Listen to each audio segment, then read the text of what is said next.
This is Deb. I am from Coastal Crochet. Thank you for joining me again. Thank you to all my brand new subscribers. It means a lot to me that you subscribing to little old me in the UK. I hope you enjoy these videos. If there's something you want changing, let me know below and I'll change it for you. Okay, so this is the intro I'm filming because I didn't do it yesterday morning. So this is the video of the fair that we're doing at Torre Abbey in Torquay. Beautiful, beautiful abbey and stunning grounds. We should have been outside, but because of the bad weather and the wind and the rain, they moved us inside to the Spanish barn. So enjoy the video. Please watch it to the end.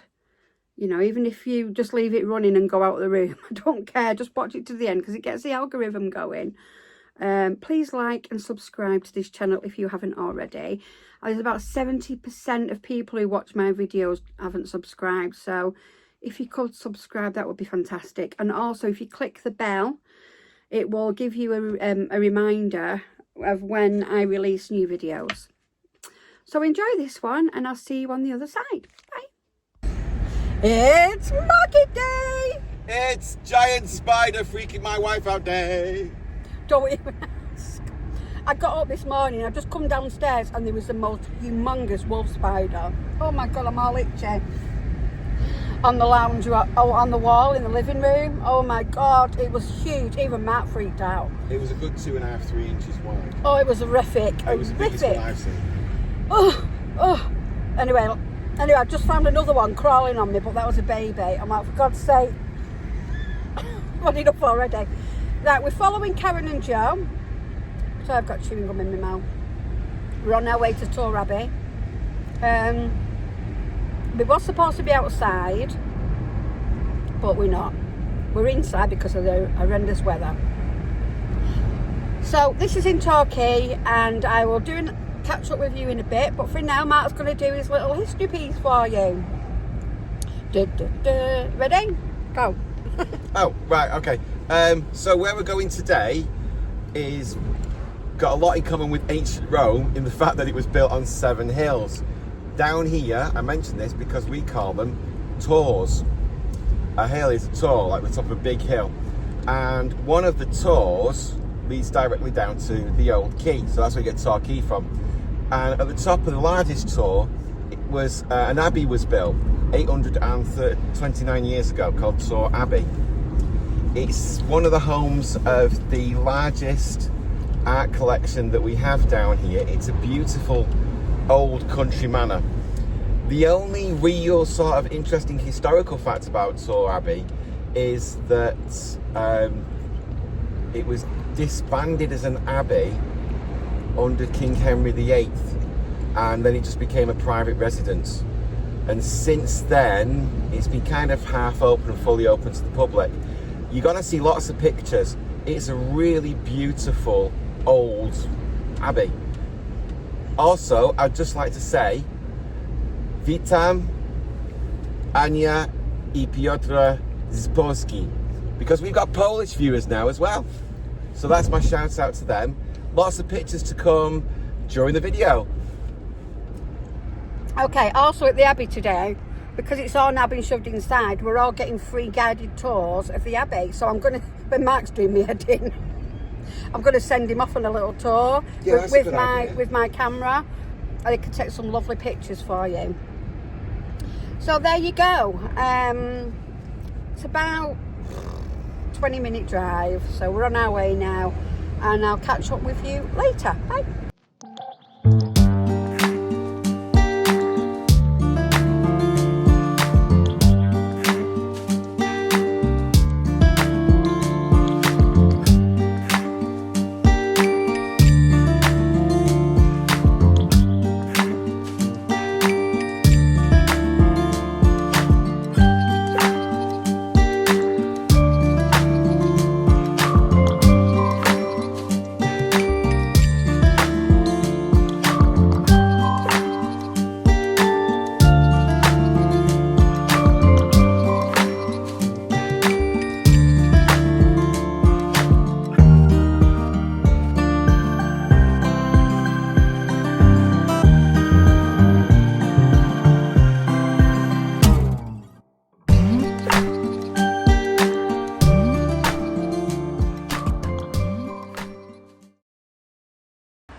Hello and welcome to Torre Abbey in Torquay, built 800 years ago. And there's a few little interesting things about Torre Abbey. So, the monks had it up until Henry VIII, and then it was disbanded and became a private residence, and it has been since then. And I'm going to take you for a little walk around, because you might recognise some bits and pieces. So, we are currently doing a fair in the Spanish barn here. And the reason why that's called the Spanish barn is because all the Spanish prisoners, I told you about the battle in the last video, were held in this barn, and this barn was built specially to house the Spanish prisoners. Now, if we go for a little walk across the grass, something that Torre Abbey is famous for, well, a couple of things, is Agatha Christie, who's from down here in Torquay. She's wrote many books like Murder on the Orient Express and all the series of Poirot, which people are very fond of and known across the world. The sea's that way. But if you look here, the back of Torre Abbey, you might recognise some from old films, because there's a lot of filming been done here over the years. Things like Poirot, like I said, Murder on the Orient Express. And also every year they have a Beatrix Potter festival. Now, Beatrix Potter actually wasn't keen on Torquay. She came down here and she hated it. But there is a garden, I'll show pictures, and the garden is actually one of Agatha Christie's now poisonous plants gardens. But it was where Peter Rabbit, again, pictures, used to play. And it was the inspiration for that particular part of the Peter Rabbit books by Beatrix Potter. So there's quite a few good little stories here, and it's a place that's worth looking up. So I'm going to take you into the Spanish barn now. So this is where we're having our craft fair. As you can see, it's going to be a very rainy day. We were supposed to be here. That was supposed to be a row of marquees, but they've got high winds coming in. And we are literally, the sea is right behind us. So if I'm going to go for a walk through here, I'm not going to talk for this bit. Here's some music. Enjoy the Spanish barn.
Hello everybody, we've been open just under an hour. I've done £80. It's very, very busy.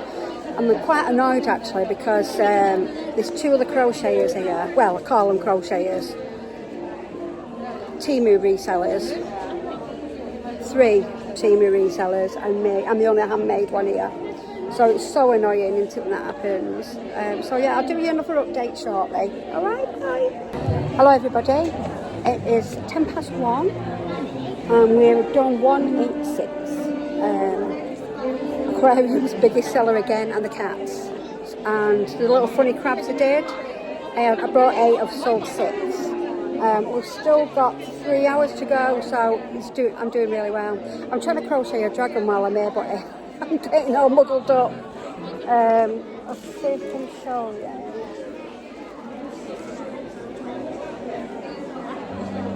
I've done his head. I'm doing it for Jo, she's ordered it for a nephew, so I'm trying to get as much of that done as I can, but I'm failing miserably.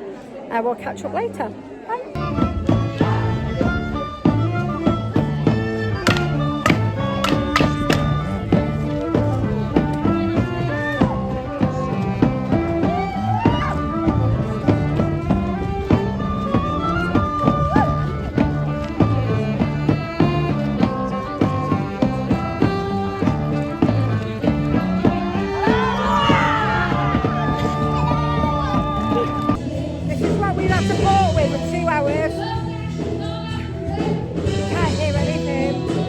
Really bad. It's worse than the sound criers.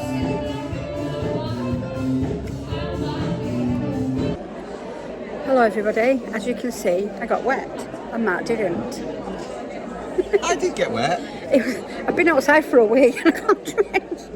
Anyway, we had a band playing, blooming hell, couldn't hear a thing, and everyone was shouting and everybody saw, all the people went. So we lost about an hour's worth for sale. So in that hour I made him. I made a dragon because I was bored. So he's ready. Yeah, so we've done 2:15. It's not been the best day. It's the rain and the fact these Temu Resellers have put a dampener on my day, but never mind. Bye.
We've done 266. It's so loud, I can't even hear the customers, so I'm not going to do any more filming now. I will catch up with you later. Alright, bye. Well, it's raining. Can't really pick it up on the camera, but it is that fine rain that gets you really wet. And as you can see, pretty dead here. That's why we're in the barn. Hi everybody, well what did you think of that one then? That was a nice one, wasn't it? Now, I'll tell you a little bit about where we were yesterday. So we were in a big abbey in its own grounds in Torquay. It's called Torre Abbey. It was built before Henry VIII, I think. And they did free guided tours and stunning. So what they normally do once a year, they do this big summer fair there, and we all have like gazebos, there's children's entertainment, all sorts going on. Because of the weather yesterday, we all had to get shoved into this little barn. Majority of the crafters were in the barn with a 6 foot by 2 foot table. Everybody who had slightly bigger displays were sent to the cellars in the main abbey. But we had a look around and it was very cosy. It was like a little cave. It was brilliant. Little spotlights on him and everything. So that was quite nice. So we got there at, I think it was 8:30 when they allowed us in. There was a queue to get in to unload, but it didn't take us that long. Managed to get everything in my little truck inside. Managed to get a stall right next to Jo. and Karen. So thank you, Phil and Kim from Torre Abbey, for putting us together. And I also requested that I went on the back wall because I don't like being squashed in the middle with like other traders behind you. So I just cheekily put that request in, and he gave me that spot. So I'm so happy for that. We had a great spot. I unloaded, set the stall up, and then I noticed there was another crochet seller, but it was all Temu, and my heart sank. I thought, oh God. It was like, oh, why? It's an artisan fair. It's not for people. It's not for resellers. It's not for resellers. Obviously, if you're going to buy crochet stuff from Temu, guys, it is not UKCA tested. So it's I consider it dangerous because it'll fail straight away. It's so poorly made. And they're buying like stuff in for £1 and selling it for £6. Anyone can do that, can't they? So I found that a little bit disheartening.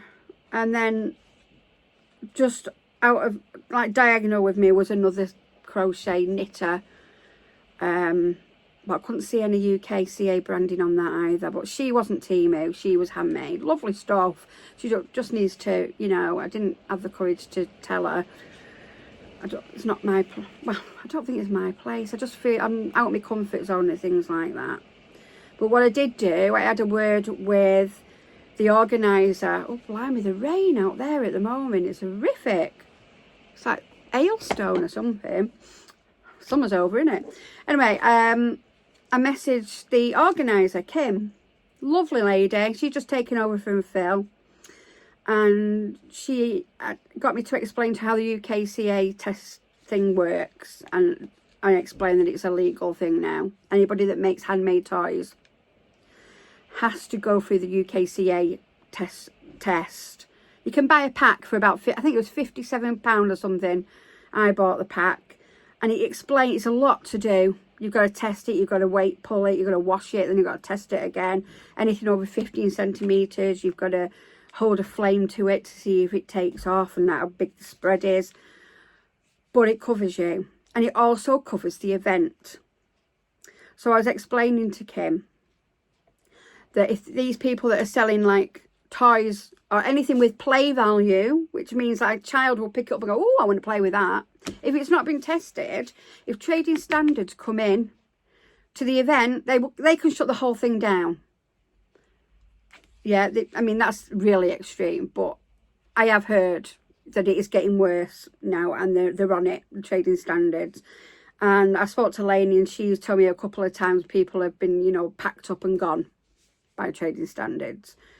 Just do it properly. It's not worth, you'll get fined, heavily fined, and the event will as well. So it's not fair, is it?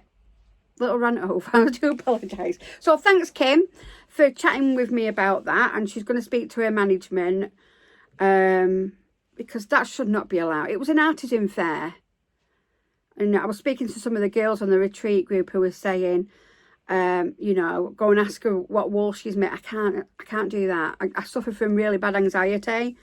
I'm not a confrontational person. I'm not. You ask Mark.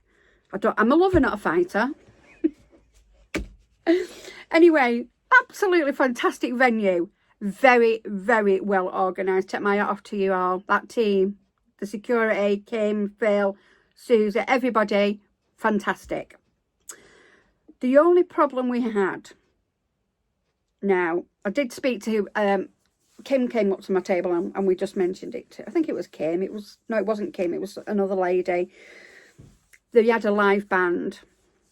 They were down the other end of the barn. I've shown you a clip of it in there. My God. As soon as they started, they were on for an hour, then they had a break.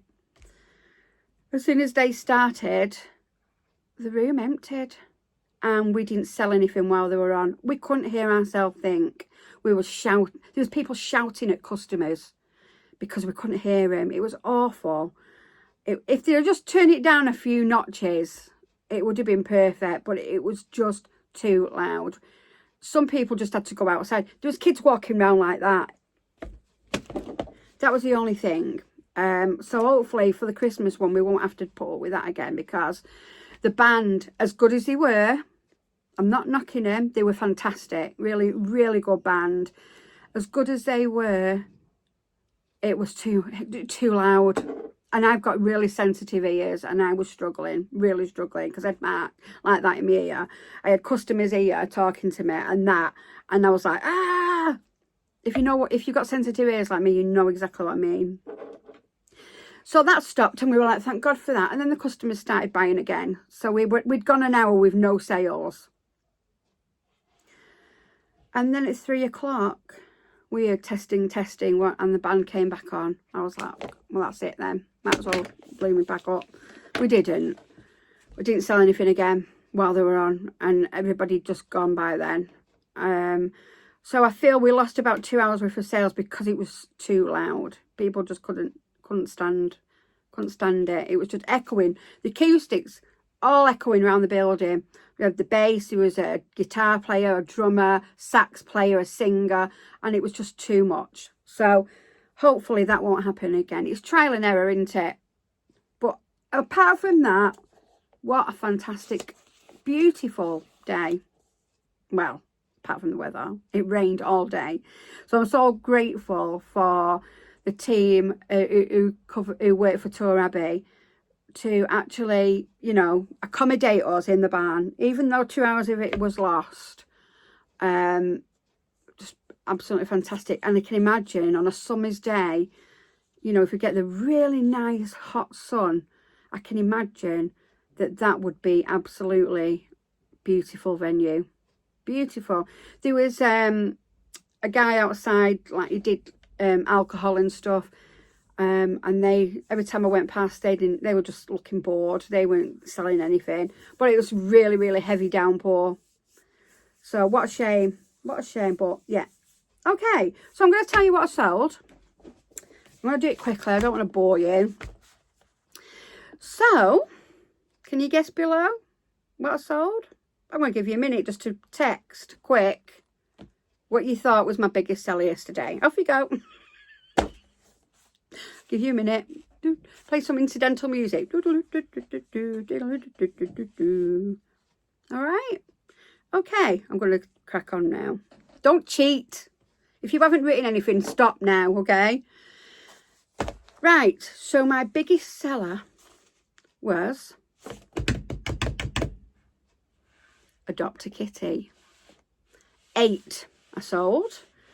So they went really well yesterday. I think you get the little carrier, you get the certificate and the cat. And the kids love it. The kids absolutely love it. So my second biggest seller yesterday was my aquariums. Oh my God, these are amazing. And you know, people, everyone, oh, look at them aquariums. So I've got my turtles, crabs, axolotls, and fish in them now. All different coloured stones. I'll do you a picture here so you can have a quick look at them. The actual fish and axolotl and thing like that, the pet for inside it, takes literally 10 minutes to make. But then I've got to buy the ingredients that go with it, like the gravel, the plant, the bowl. That's expensive. I do charge £10 for them, which I feel is a fair price. And they're selling at 10. So I'm happy with that. So that was my second biggest. Oh, I've got another biggest one as well. My funny crabs, 7 of them. So those are my crabs holding the instruments and cakes and mobile phones. 7 went, I got 1 left. They all love the knitting one. Then I sold 2 sharks. That was my next one. 2 leggy frogs. And then everything else was 1. So I had a bobble octo, chicken a frog hat, 1 of them, a seagull. They've dropped right down now. So I don't know how to lower the price. I've got them at £10 and they were selling really well in the summer for 10. But I might, because it's getting into winter, I might drop them to 9. We'll see how they go. 1 capybara, 1 bee. And while I was there, I got a commission from Joe and Karen to make their nephew a dragon for his birthday. Now, he's heavily into How to Train Your Dragon. So I made that. And I did that while I was there. That's how quiet it was when the band were on. I made that. So I sold 32 items. We were there from 11 till 4. And a grand total of 289. So, yeah, it was all right. But I think if that noise level had reduced a little bit, I'd have probably done more. But I'm just grateful they went ahead and did it anyway. Fantastic event. Fantastic. I'm there at Christmas on the 6th and 7th in the same barn. That's going to be magical in that barn, isn't it? Here's a picture of the barn. Again, if you missed it before, here's a picture of the barn. Beautiful. Lights, you know, strings of lights on the ceiling and everything. And just, you can feel how medieval it is. It's great. It's absolutely great. So that is it. I don't think I've got anything else to tell you, really. I've got to be doing another video in a minute with the same hoodie on. So it's the same day. I don't wear it every day. Because if you've been following, we're doing the crochet roulette. So that's going to follow next. Next week I've got Tim of Pride in the triangle. So I'm looking forward to that. I'm thinking of doing something really special that means a lot to me for that event. Which I'll tell you about in the week. And tomorrow I start my new job. God, I'll be all right. I'm just like, oh my God, because I've been self-employed for 5 years and tomorrow I'm going to be employed. So I'm like, oh my God, I'll be all right. I've got my sandwiches. I've just been Lidl and I've bought my sandwiches and I've bought my fruit. I'm going to be on my diet again. And I'm doing that tomorrow, 10 till 4. And then next weekend, I've got a crochet class on Sunday. He's all going it. And my friend's moving house. We're supposed to be helping her. So I don't know I'm going to fit all this in and crochet. Because I've lost all my daytime crocheting now. I can only do it in the evening. Can't have everything, can we? Right, kids. Thank you for watching. Please subscribe. Just do it now, please. I will be forever, ever faithful. Faithful? I'll be forever in your debt, is what I meant to say. I've got over 1,000 subscribers. In fact, I've got 1,113 now. So that's fantastic. And I just need a few more watch hours and then I'm monetized. So hopefully in the next couple of months, I'll have done it. I've worked hard on this. So a subscription from you would be brilliant. Because it don't cost you anything, does it? To subscribe to me. You know? Not that bad, am I? There's worse, isn't there? Right, I'm going. I'm waffling. Take care. I'll see you all soon. All right?